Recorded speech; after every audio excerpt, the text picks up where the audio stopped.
Ciao tutti. Just to let you know, for the upcoming Zoom workshops with Oshoba, I'm going to be doing some live demos in the sessions just to see how these concepts work in real life. So if you'd like to be considered for just a short demo, please send your issue in brief, just a couple of sentences, to Oshoba.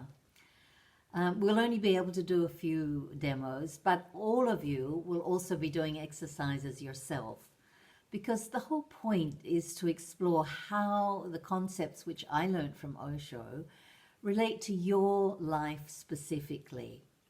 So you need to be prepared to do a little work, okay? And you'll need pen and paper.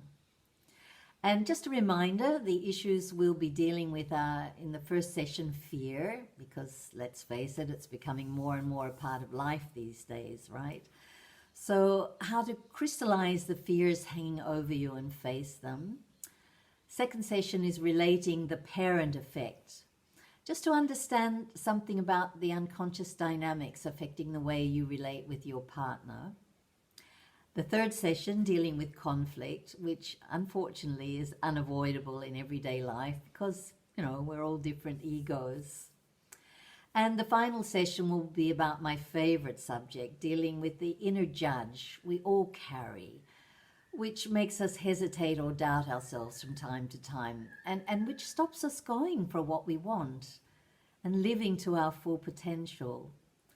So I'm really looking forward to seeing you soon in these 4 sessions, and be prepared to do some work, okay?